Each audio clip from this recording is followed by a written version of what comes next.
سلام. تامی هستم. همایون من هستم.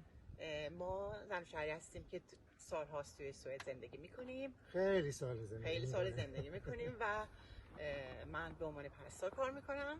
منم به عنوان راننده تاکسی. حدوداً 4 سال پیش تصمیم گرفتیم که خونمون رو بفروشیم و زندگی با کمپر شروع کنیم.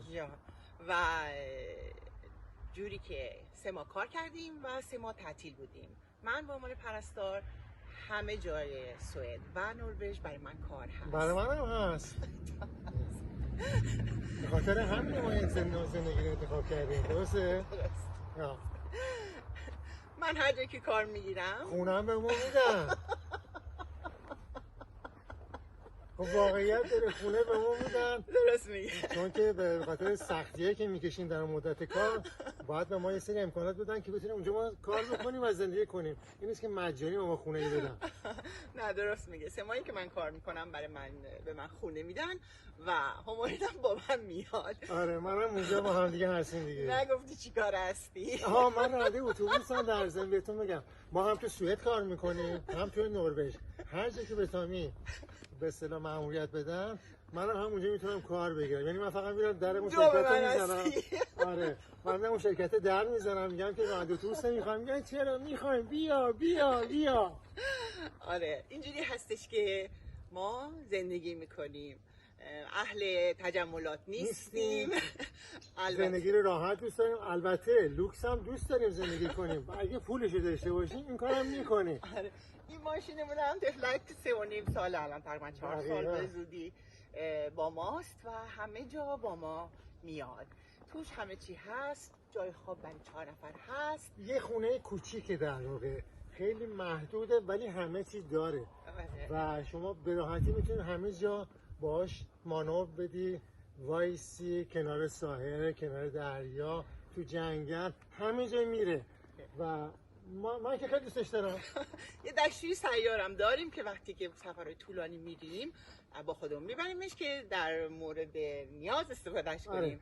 یه دوش صحرایی داریم که بیرون وقتی که شما توی ساحل هستی یا مثلا جایی گرم هستی میتونی بیرون وایسی خودتو بشوری، ترتمیز کنی و یه دوش خیلی ساده است. ولی تخت خواب داره، گاز داره، یخچال داره، میتونی آشپزی کنی. ما بیشتر وقتی تو مسافرت هستیم تامیز غذا درست میکنه. من فقط مسئولیت غذا رو به عهده میگیرم. منم رانندگی میکنم. بقیه کارا رو ایشون میکنن. نظافت اینجا با ایشون هستش. به هر حال سعی میکنیم که زندگی رو راحت بگیریم و بگذرونیم. و فقط یک بار زندگی میکنی در این دنیا. یعنی چیزی که تا الان نشون داده یاد گرفتیم. به خاطر همین ما دوست داریم از نهایت استفاده رو از این زمان ببریم و با هم باشیم و دنیا رو ببینیم. دنیا خیلی بزرگه، در اینی که میگن کوچیکه خیلی بزرگه و جای دیدنی خیلی زیاد داره که اصلا واقعا آدم شگفت زده میشه از این جای زیبایی که میبینیم. یه چیزی که بگم، من و همایون متولد سال 1344 هستیم. همسنی، یه چند ماهی هم بزرگتره فقط. یک ماه.